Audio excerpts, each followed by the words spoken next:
Never thought I would do this, but I need to talk. I need someone to know what I know, even if they don't believe me. I'm a normal guy, just like everyone else. My life is very ordinary. Work, then home, and maybe a bit too much solitude. The only thing that gives me a sense of comfort or escape from this monotony is the sky. Ever since I was a child, I have always loved looking at the stars.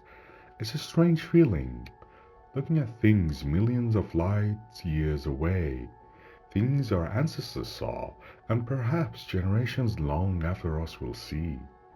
It makes you feel incredibly small, but also part of something immensely larger. About a year ago, I decided to take this interest to another level. I saved up and bought a telescope, not exactly professional grade, but a decent one. It magnifies the view and lets me see more details on the moon, nearby planets, and sometimes distant star clusters or faint nebula if the sky is clear. Most nights I go up to our building's rooftop as far away from the street noise and city lights as I can manage. I sit there for hours, in the quiet of the night, the sound of the cool breeze, just focus on the telescope's eyepiece. The whole world disappears, leaving only me and the tiny point of the light I'm observing. Many nights pass in the same routine. I'd align the telescope to a specific region of the sky and just contemplate. Sometimes I look at Jupiter and its faint rings, other times at Mars with its distant red hue, and often I just get lost in the endless sea of stars. I used to feel a strange peace, a peace I couldn't find anywhere else, until one night, about 2 months ago, that night changed everything. I was on the rooftop as usual. The weather was nice, the sky relatively clear. I had an eyepiece attached that gave me a slightly wider field of view, wanting to scan an area dense with stars. As I slowly moved the telescope, I noticed something odd. A point of light, like an ordinary star, but it wasn't stationary. At first, I thought maybe my hand had shaken, or perhaps it was a very distant aircraft. I focused harder. No, not an airplane. Airplanes follow a straight or a gently curved paths, and they have blinking lights. This was a steady point of light, just like a star, but it was moving, and it wasn't moving like the satellites we sometimes see crossing the sky at a constant speed in a straight line. No, this thing was moving in a way that was impossible. It was making sharp, acute angles, stopping abruptly, then shooting off in another direction at high speed, only to slow down again and trace something like a strange geometric shape. Initially, I thought I might be hallucinating. Maybe my eyes were strained from focusing too long. I pulled my eye away from the eyepiece, looked up at the sky directly. Of course, I saw nothing but the familiar fixed stars. I returned to the telescope, aimed it at the same region again. There it was, still there, still moving in that same crazy manner. My heart started beating faster. What was this? A spy satellite? But what kind of satellite performs these kind of aero moves? A drone? What drone could reach that altitude and appear like a star? My mind raced, searching for a logical explanation, anything to hold on to. I was going crazy. I found nothing. I kept tracking it with my eye and the telescope for about an hour. It was tracing bizarre shapes in a small patch of the sky, complex patterns like intersecting lines, curves, and sharp angles. Then suddenly it would vanish or move so fast I would lose it. I came down from rooftop feeling a mixture of shock, anxiety, and intense curiosity. I didn't know what I had just seen. I spent the whole night thinking about it. Could it be a rare optical phenomenon? A specific light reflection? A problem with the telescope itself? But the telescope worked perfectly fine with all the other stars and planets, and this phenomenon was very specific, localized to that single point. The next day, I went up to the rooftop a bit earlier before the time I'd seen the phenomenon. I was tense, expectant. Same area of the sky, same telescope settings, and indeed, at roughly the same time, it appeared again. The same point of light, the same impossible movements. This time, I was more focused. I tried to follow its path meticulously. It was tracing the exact same shapes I had seen the night before. Not similar shapes, no, precisely the same ones, the same angles, the same goddamn pauses, the same speeds. This is where it went beyond coincidence or natural phenomenon or even conventional satellite. Something tracing the same complex pattern every night in the same spot at the same time? No, hell no, this wasn't natural, this was intentional. A faint sense of dread started creeping into me. The idea of aliens or UFOs had always been just science fiction and movies to me.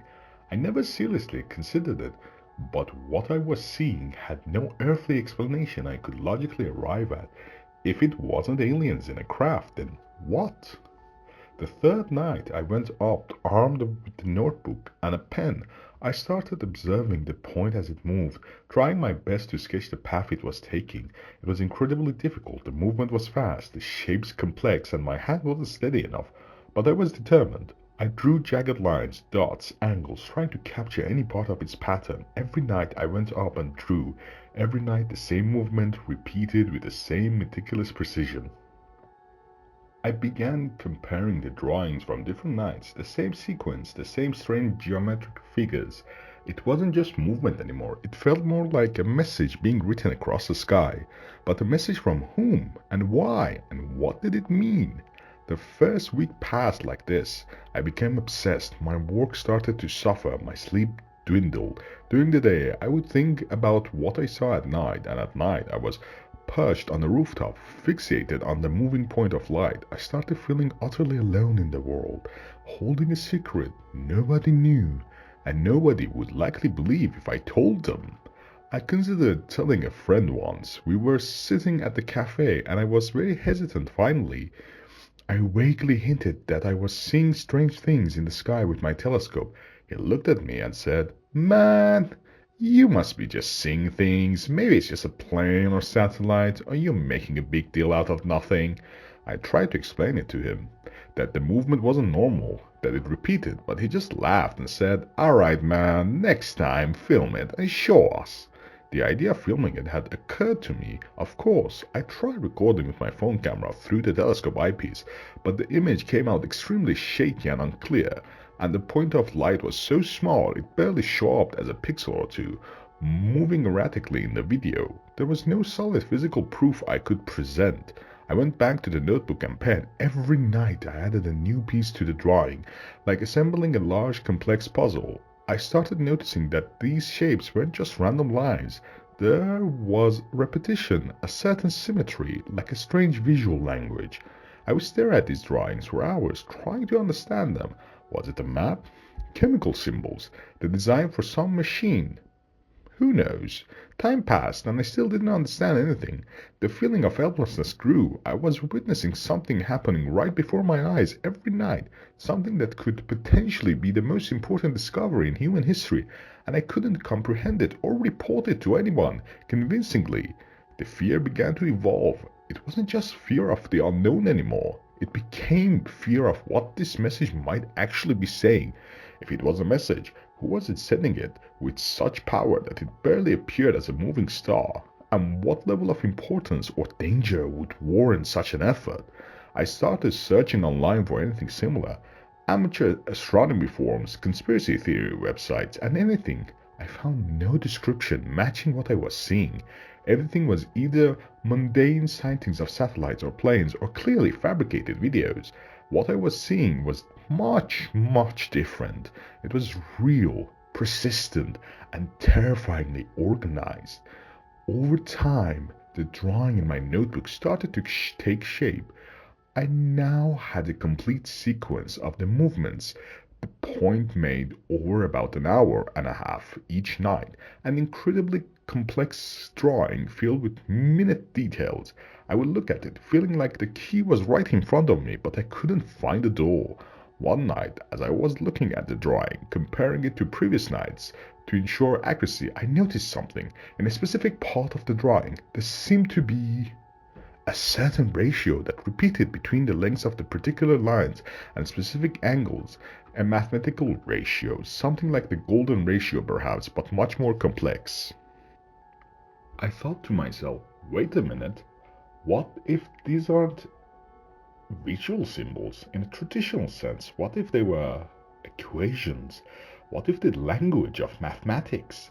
They call mathematics the language of the universe. Maybe whoever is sending this message knows that the only way to communicate with any other civilization, regardless of their language or form, is through mathematical constants and logics. This idea sent a shiver down my spine. If this was math, then I needed someone who understood highly complex mathematics, could decipher it. My education was very average. My highest level of math was in high school, but this idea opened a new door. I began focusing on the drawing from a mathematical perspective, looking for numerical patterns for known constants like pi or Euler number. It was like trying to crack an impossible code. I spent days and nights trying to apply the simple math I knew, searching online for advanced mathematical concepts that might relate to these shapes. Chaos theory, fractal geometry, things I had never even heard of before. I felt like a blind person feeling their way through a dark maze. Every time I felt I was getting close to something, I would hit a dead end, but I didn't give up. The feeling that the answer was near, that this message had meaning, was stronger than any frustration to avoid, suspicion, or questions about it. I started using tactics. I joined specialized math forums online, presenting small fragments of the drawing as abstract mathematical problems or geometrical puzzles I was trying to solve as a hobby. I framed them in a context completely removed from astronomy or anything unusual. The reactions were mixed. Many people said they were just meaningless scribbles with no clear mathematical significance. Others tried to find patterns but arrived at illogical conclusions. However, a small minority, like academics or people deeply versed in pure mathematics, were intrigued by the complexity and symmetry in these shapes. They began discussing hypotheses, talking about the possibility that they represented a specific type of complex mathematical function or an unconventional mathematical system. I followed these discussions eagerly, gathering any information, any thread that might lead me somewhere.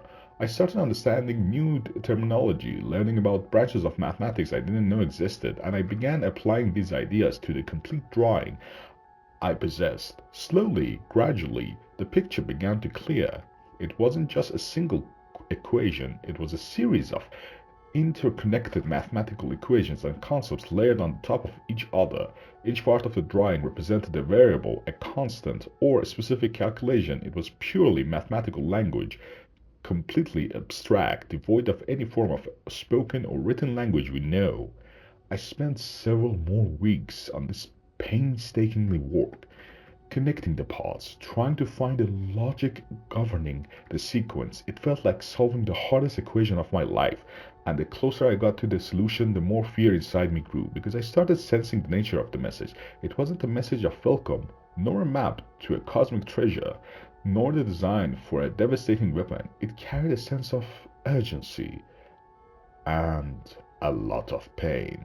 Until I reached a crucial moment, after long nights of sleeplessness, concentration, and calculations, aided by online tools and discussions on the specialized forums I interacted with very cautiously, I managed to piece all together. I was able to translate this mathematical message into a concept that we humans could grasp. The result was simpler and more horrifying than anything I could have possibly imagined. The message wasn't coming from a spacecraft orbiting the star, nor from a civilization living on the planet orbiting it. The message was coming from the star itself. I don't understand how. I don't know if this is scientifically possible or not. Can stars possess consciousness? Can they be living beings in a way completely different from our understanding of life? I don't know, and that's not the important part right now. What matters is the content of the message. All those complex geometrical shapes and impossible movements, when translated from abstract, universal language of mathematics, conveyed one simple, terrifying meaning, a meaning understandable to any living being anywhere in the universe that might have reached a certain level of understanding of the fundamental laws of physics and mathematics.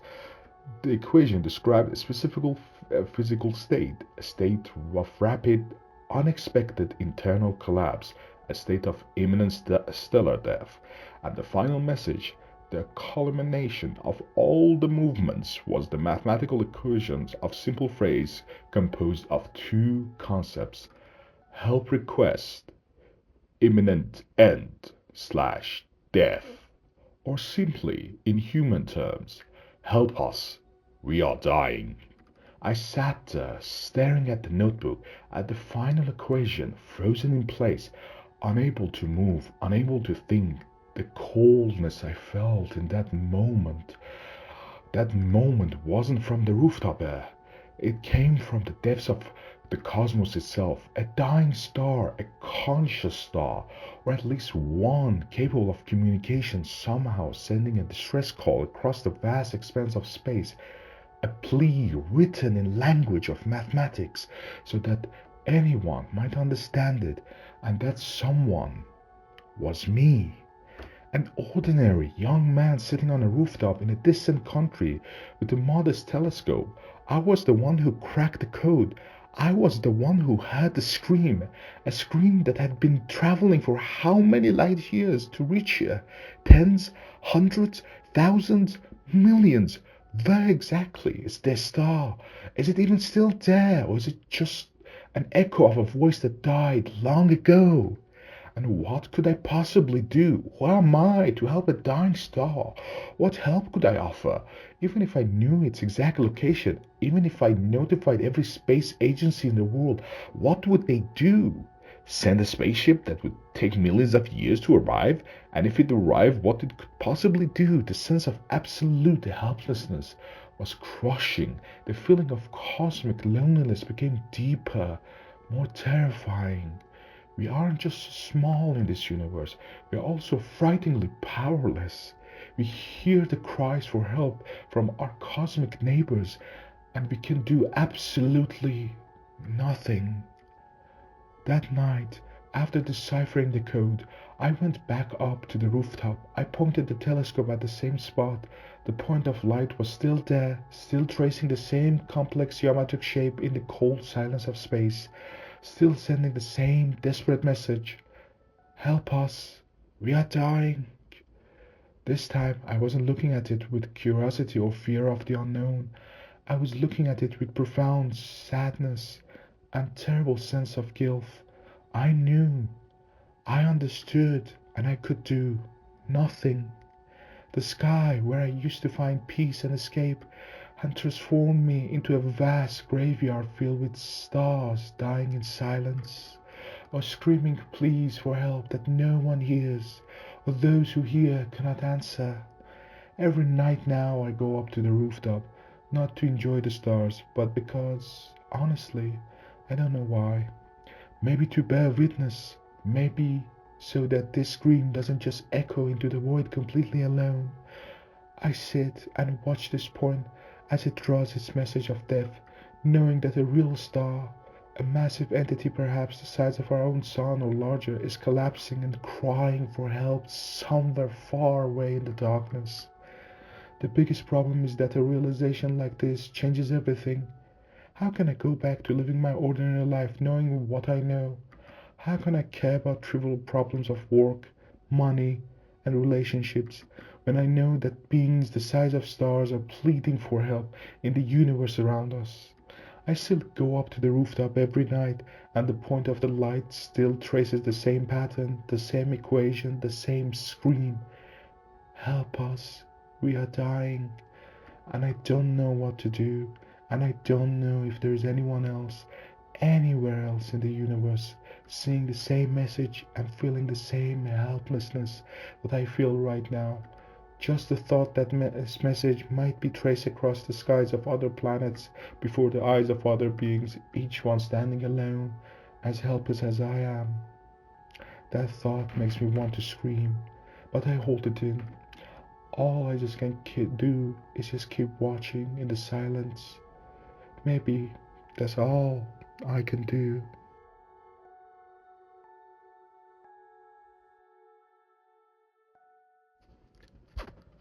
Hello, everyone.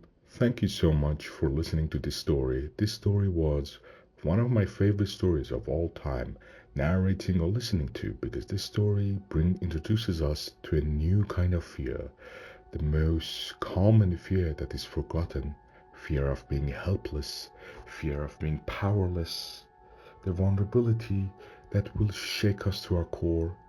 This amazing story was brought to us by the amazing writer and author, the Supreme Frank, or his name on Reddit, gamalfrank. Make sure you go show him support. His link towards this original story and his user profile on Reddit will be in the description.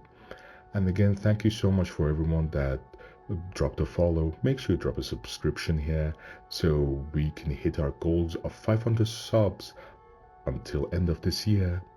We are so close. We are 50 out of 500 and we are about to get off. We are going to have more stories upcoming weeks, frequently, at least one a week hopefully. And make sure, if you want to also follow for more voice acting, follow my TikTok. You will find also clips of video games if you want there. And also you can follow me on Twitch by the same name. My Twitch and TikTok will be linked below, and you can follow me on Twitter to send me your ideas, your suggestions, and also you can send me stories that you want me to cover. If you have any story that is written and or want me to cover, please reach out. Make sure you drop your suggestions in the comment below. Drop a like if you enjoyed the story, and always remember to take care of yourself. And until another day, another story, this is Dr. Lucius out.